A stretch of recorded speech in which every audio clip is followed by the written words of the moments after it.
Every Friday morning, the sawmill trucks climbed the gravel road, carrying another mountain of fresh hardwood chips. Oak, maple, hickory, cherry. By lunchtime, another steaming pile covered part of Emma Brooks' empty pasture. Most neighbors wondered how long she would tolerate it. Some assumed she'd call the county. Others thought she'd sue. Emma did something stranger. She climbed to the top of the newest pile with a shovel, scooped up a handful, closed her eyes, and smiled. What could she possibly see inside a pile of wood chips? Emma Brooks was 27 years old, and she had inherited more silence than land. Her grandfather's 48 acres sat in the foothills of western North Carolina, where morning fog settled into the hollows like something alive, and the old red barn leaned a little more every winter. He had farmed this land his whole life. She had visited it every summer of hers. When he passed, the farm passed to her, exhausted, eroded, and quiet in the way that only neglected land can be quiet. She didn't sell it. She didn't rent it out. She moved in with a dark green field notebook, a pair of worn work boots, and more questions than answers. The soil told its own story, if you knew how to read it. Compacted pasture where cattle once grazed too long. Thin topsoil the color of weak coffee. Crop yields that had shrunk every year for a decade before her grandfather finally gave up trying. This land needed more than rest. It needed rebuilding, and Emma didn't yet know how. That's when Harold Jenkins came up the drive. Harold, 61, ran the local family sawmill 2 miles down the valley. Every week his saws turned fresh-cut hardwood into lumber, and every week they left behind mountains of chips and sawdust nobody wanted. Hauling it away had gotten expensive. Dumping fees kept rising. He'd heard Emma had an empty pasture doing nothing. Just temporary, he told her, turning his cap in his hands. I know it's an eyesore. I'll figure something else out soon as I can. Emma looked past him at the pile already growing behind his truck. She didn't answer right away. That was her way. She listened longer than most people were comfortable with. Bring more, she said. Harold blinked. More? If you've got it to spare. He didn't understand. Neither did anyone else in the valley. But he wasn't going to argue with free disposal, so the trucks kept coming. By the second month, the pasture that used to sit empty now held 4 steaming mounds of wood chips, taller than Emma's truck. Children on the school bus pressed their faces to the window and gave the farm a new name, Wood Chip Mountain. Ben Carter, who ran the cattle farm next door, leaned on his fence one evening and called across, half joking, Emma, you are building the county's biggest mulch pile, or you lost your mind. Emma smiled, but didn't answer. She had her notebook open, recording the internal temperature of the nearest pile. 131 degrees Fahrenheit, she wrote. Steam visible at dawn. Center pile, 3 feet down. She didn't know exactly what she was building yet, but she knew what she was watching. Heat, moisture, and time, working on something living, invisible, underneath the surface. And she knew someone who might be able to tell her what it meant. Dr. Eleanor Price lived alone on a small hillside homestead, 72 years old, with 40 years of soil microbiology behind her, and no patience left for anyone who wasn't genuinely curious.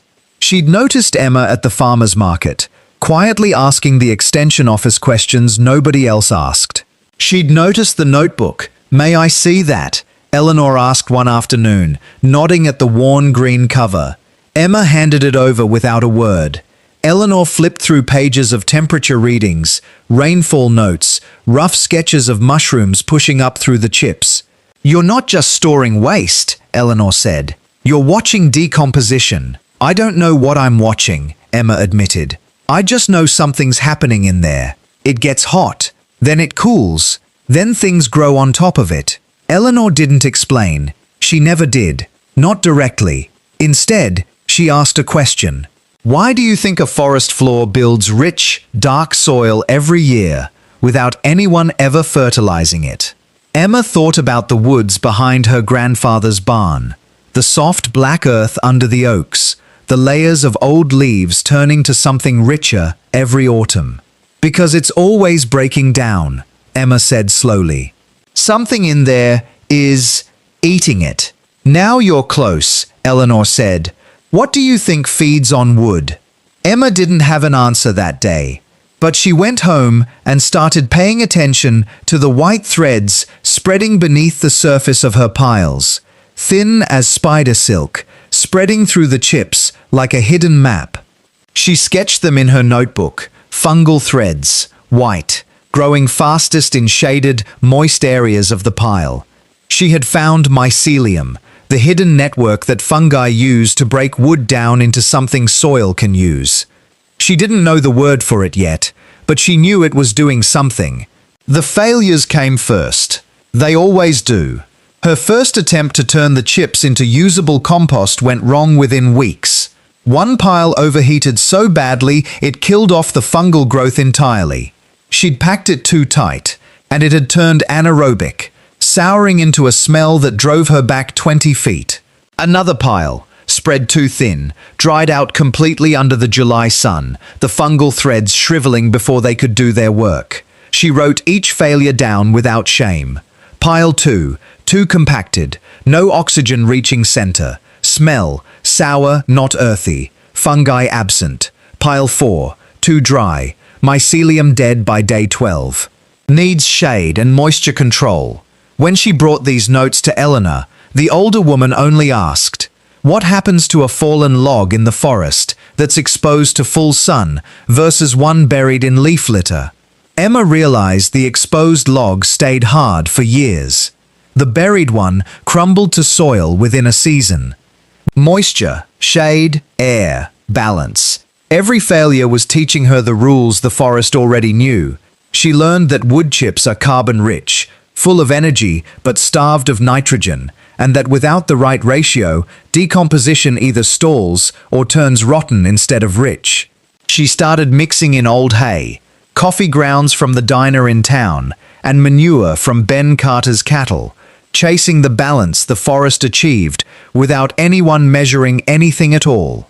Her first finished batch, spread across a corner of the worn-out vegetable bed, barely made a difference. The carrots came in thin.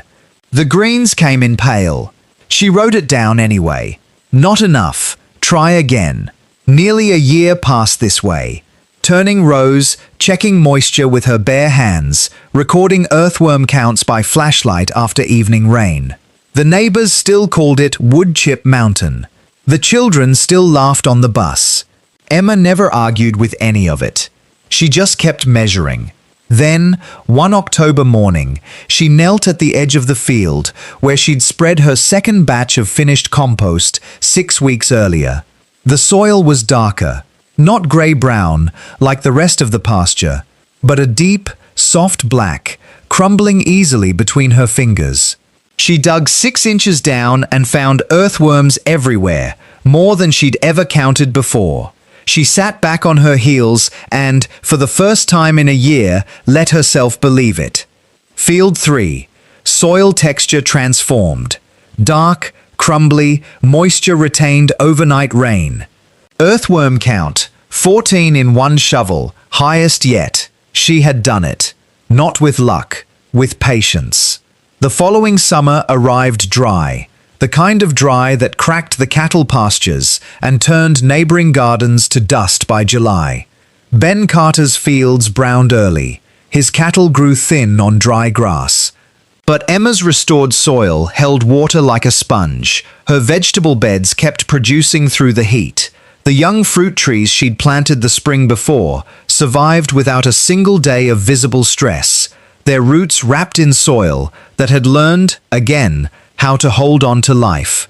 Ben stood at the fence line one evening, looking at her green rows against his brittle brown pasture. He didn't joke this time. "Could you help me rebuild one of my fields?" he asked quietly. "However long it takes." Emma nodded. She didn't need to say anything else.